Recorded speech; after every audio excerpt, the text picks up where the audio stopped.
Hello, welcome to the Paper Snob. This is Tara. Today I am working on two hops. The first hop is Scraplift Crafternoon. This is a weekly hop that I host here on my channel with my Scraplift Crafternoon tribe. There are now 10 of us, and what this means is we find a layout that we would like to scraplift. We ask the original creator for permission first, then we schedule it. And right now we're scheduling through July. So if you have a layout that you would like for us to scraplift, I would love to see it. Just message it to me if you can. If you're friends with me on Facebook or you're in my Facebook community group, you can get me through Messenger that way fairly easily. This is also my How to Kill a Kit with Style kit and my Counterfeit Kit Challenge blog kit. So I'm technically doing 3 hops for Counterfeit Kit Challenge doesn't have a hop per se for YouTube videos, but I still tend to link it up in a Counterfeit Kit Challenge blog playlist that is just my videos only. So if you're interested in that, I should have that linked down below. If I don't and you'd like it, let me know and I'll get it on there. So this layout is actually the companion page for a layout that I posted on my channel on Thursday. I mentioned it then that I would be doing this layout in the near future, and that is today. The cut file that I have chosen is a pear tree cut file. Really cute. I cut it out in white. I am going to ink this cut file so that it doesn't disappear on my white background. If you will remember in Thursday's video, I said that this was going to be a 2-page or a companion page, whichever way you would like to look at it. And so I've got some photos of my daughter that I want to get on here. I don't have them pulled out just yet, but I will in a little bit pull those out. It's more photos of her with her cake. And I have product here from the previous video. I'm not going to be using those alphas, and I probably won't be using any of the chipboard pieces, but they're out if I choose to do so. I've got papers, lots and lots of papers here. May not use that one, we'll see. I love this piece here so much, both sides. I only have one though, unfortunately. I know that I'll be using this in the cut file for sure, and there's some other pieces here as well that I will use in the cut file. Like I said, I try to make things as cohesive as possible with these, and so this is how I'm going to do that. So I've got all of these papers here. I'm going to pause, I'm going to get started, and I'll be right back.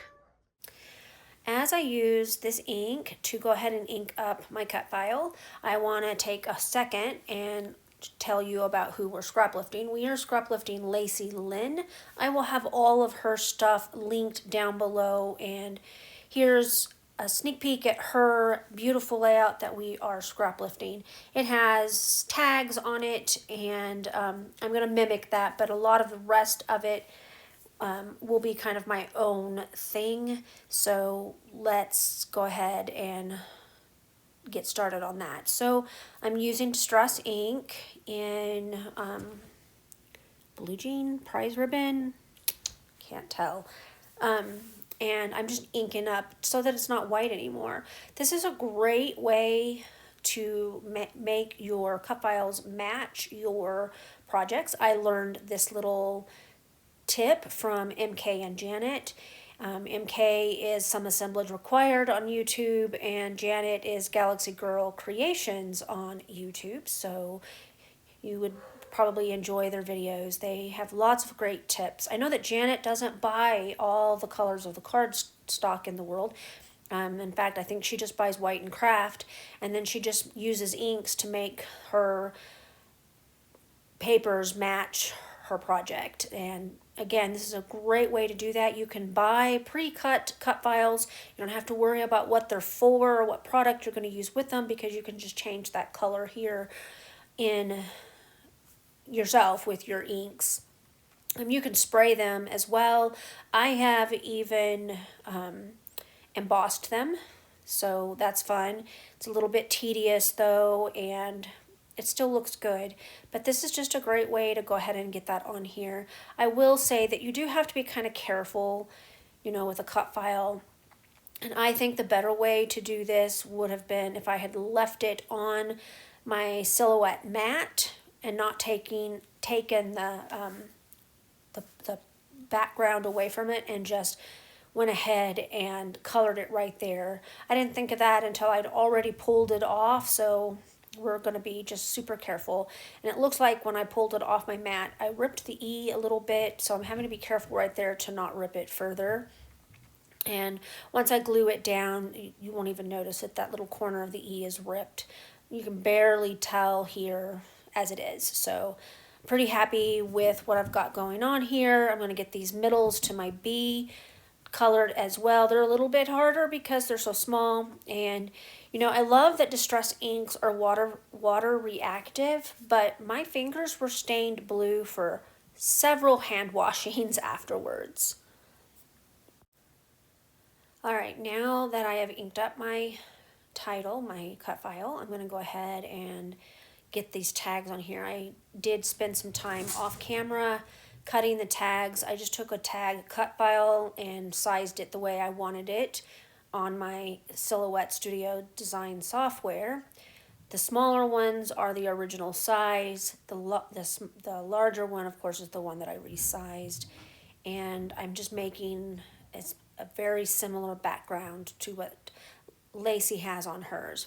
Now she only has one photo on her layout, and I am going to be using 4. My photos are smaller, and that was intentional. This is a birthday layout, and I really just want to get the main gift that our daughter got for her birthday that year on here. I'm pretty happy with placement here. I'm going to add some floral elements here and there. I don't know if you noticed, but my tags, I popped up the top half of them with foam tape.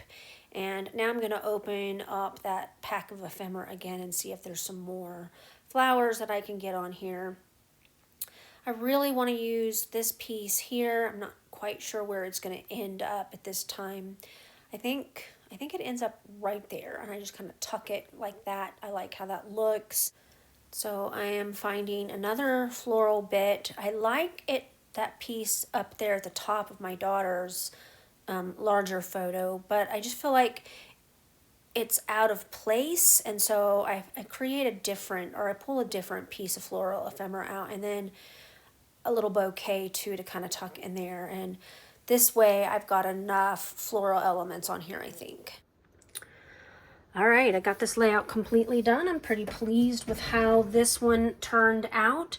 I did the tags like the original layout, but from there it kind of went on its own, and I just kind of tried to stay as true to hers as I could.